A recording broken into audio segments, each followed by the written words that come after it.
لبيك اللهم لبيك لبيك لا شريك لك لبيك. کسی کو بھی خانہ کعبہ کا حج کرنے کی اجازت نہیں ہے. کوئی یمن سے چل کے مکہ نہیں جائے گا،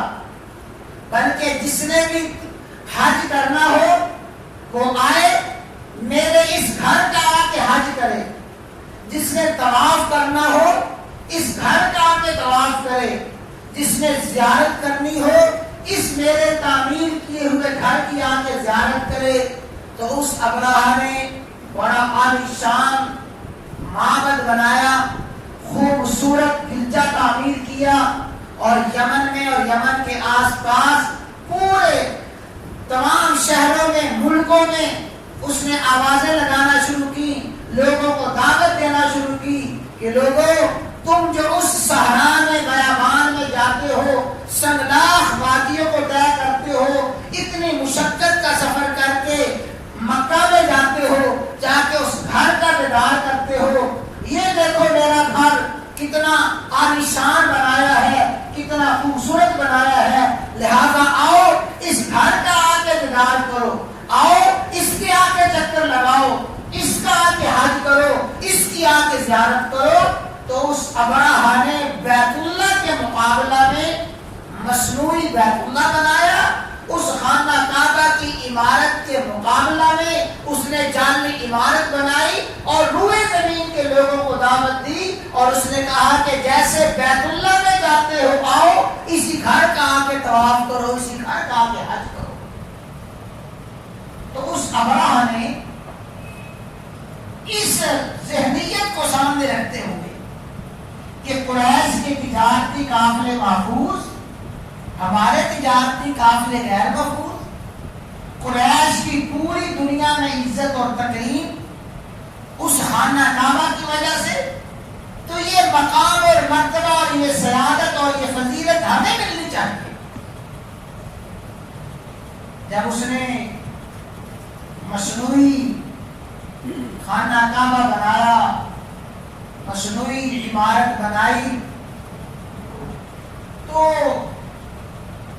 پوری روئے زمین پر اللہ تعالی نے جو بیت اللہ کے لیے انسانیت کے دل میں محبت رکھی ہے، جو بیت اللہ کے لیے کشش رکھی ہے، تو روئے زمین پہ جو بیت اللہ کے محب تھے، خانہ کعبہ کے ساتھ محبت کرنے والے تھے، ان میں اشتعال پھیل گیا. اس لیے کہ اس گھر کے ساتھ محبت،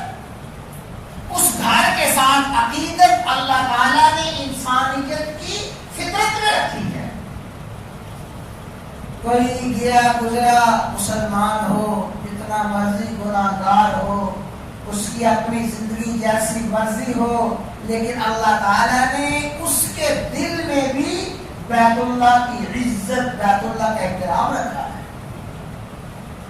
جب قریشیوں نے یہ دیکھا کہ ابراہ نے ایسا گھر بنایا، تو قریش کا ایک قبیلہ تھا بنو کنانہ، اس قبیلے کا ایک فرد وہ بیت اللہ کی محبت سے لبریز، خانہ کعبہ کی عقیدت سے بھرا ہوا سرزمین یمن میں پہنچا، اور سرزمین یمن میں پہنچ کے اس نے اس مصنوعی اور جعلی گھر کی عزت اور احترام کو تاردار کیا، اس لیے کہ اس کا احترام اور عزت جعلی تھا. ایک روایت میں آتا ہے کہ اس شخص نے وہاں پہ پیشاب اور پخانہ کر دیا. اس مقام کی حقارت ظاہر کرنے کے لیے، اس مقام کی احانت کرنے کے لیے وہاں اس نے گندگی پھیلائی، کرائے حاجت کی. اور کوئی اور قبیلہ اور قریشی اٹھا، اس نے جا کے اس ابراہ کے بنائے ہوئے گھر کو آگ لگانے کی کوشش کی، جلانے کی کوشش کی.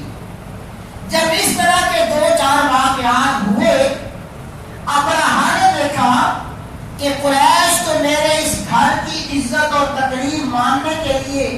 اس کی فضیلت اور اس کی سعادت ماننے کے لیے تیار نہیں ہے، اور قریش کا رویہ میرے اس بنائے ہوئے گھر کے ساتھ ایسا ہے، ایسا اہانت امیز رویہ ہے، تو اس ابرہہ نے بیت اللہ پہ حملہ کرنے کا منصوبہ بنایا، بیت اللہ کو نیست و نابود کرنے کا منصوبہ بنایا، اس لیے کہ نہ بیت اللہ کی عمارت ہوگی، نہ لوگ اس کی عزت اور اس کا احترام کریں گے، نہ عمارت ہوگی، نہ لوگ پوری روئے زمین سرزمین سے آئیں گے، نہ اس کا طواف ہوگا، نہ اس کی زیارت ہوگی۔ تو اس نے یہ منصوبہ